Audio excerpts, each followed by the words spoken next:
இது வெகு காலத்திற்கு முன்னால் நடந்த ஒரு சம்பவம். ஒரு பட்டிமன்றம் நடந்தது. பட்டிமன்றத்தில் கலந்து கொண்டவர்கள் பட்டிமன்ற பேச்சாளர்கள் மிகச்சிறந்த இந்தியாவின் தலை சிறந்த பேச்சாளர்கள். அப்படிப்பட்ட தலை சிறந்த பேச்சாளர்கள் என்றால் நடுவரும் அதற்கேற்றாற்போல் இருக்க வேண்டுமே என்று கவிஞர் கண்ணதாசன் அவர்களை அந்த பட்டிமன்றத்திற்கு நடுவராக அழைத்திருந்தார்கள்.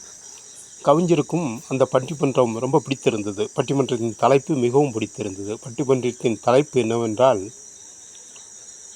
கண்ணகி மேலா மாதவி மேலா என்பதுதான் அந்த பட்டிமன்றத்தின் தலைப்பு. கண்ணதாசன் ரொம்ப விரும்பியிருந்தார். இருந்தாலும் கூட சில தவிர்க்க முடியாத காரணத்தினால் அவளால் பங்கேற்க முடியாத ஒரு சூழ்நிலை வந்ததால் அன்றைய காலகட்டத்தில் கவிஞர் அவர்களுக்கு ஈக்குவலாக வந்து கொண்டிருந்த கவிஞர் வாலி அவர்களை அந்த பட்டிமன்றத்தில் நடுவராக இருக்கும்படி வேண்டிக் கொண்டார். அவரும் கண்ணதாசன் சொன்னதால் ஒத்துக்கொண்டார். பேச்சு பயங்கரமாக நடந்தது. விழா ஆரம்பித்தது. கண்ணகியை பற்றி பேசுவது, கண்ணகியின் பெருமைகள், அவளுடைய கற்புத்திறன் என்று பள்ளமாக இல்லை அத்தனை கருத்துக்களையும் எடுத்து சொன்னார்கள். ஏன்னா பேச்சாளர்கள் பயங்கரமான பேச்சாளர்கள். எடுத்து கண்ணகி எப்படிப்பட்டவர், மதுரையை எரித்தவர், ஒரு மன்னனே இவருடைய பேச்சை கேட்டு இறந்து விட்டார், நீதி தவறாக வழங்கியதால் பாண்டியன் மன்னன் இறந்தார் இல்லையா, அப்படி எப்படி அந்த புகழையெல்லாம் எடுத்து சொல்லி கொண்டிருக்கிறார்கள். முடிந்தது. அடுத்தது அவர்கள் கடைசியில் கண்ணகி தான் மேல் என்று சொல்லி முடித்தார்கள். எதிரணியில் உள்ளவர்கள் அதோட பயங்கரமான ஆள்கள். அவர்களும் விடாப்பிடியாக மாதனுடைய சிறப்புகளை மிகவும் அருமையாக கூறினார்கள்.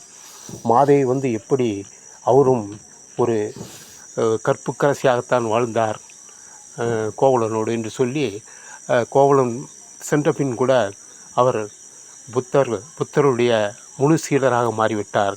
அவர் மட்டுமல்ல, அவருக்கும் கோவலனுக்கும் பிறந்த தனது மகள் மணிமேகலை கூட ஒரு புத்த சீடராக மாற்றிவிட்டார். அப்படிப்பட்ட அற்புதமான ஒரு பெண்மணி என்று மாதவியை பற்றி சொல்லி, ஆகவே மாதவிதான் மேல் என்று அவர்கள் வாதிட மக்கள் எல்லாம் ஆவலோடு காத்திருந்தார்கள். இது மிகவும் சிறப்பாக இருக்கிறது, இதில் யார் மேல் என்று எப்படி சொல்ல முடியும் என்று குழம்பி போயிருக்க, ஐயா வாலி அவர்கள் எல்லாம் இவருடைய சிறப்புகள், அவருடைய சிறப்புகள் எல்லாம் கூறி முடித்துவிட்டு, இதில் கண்ணகி மேலா மாதவி மேலா என்று என்னிடம் கேட்டால், கண்ணகியும் மேலல்ல மாதவியும் மேலல்ல, இருவரும் ஃபீமேல் என்று சொல்லி முடித்தாரே பார்க்கலாம்.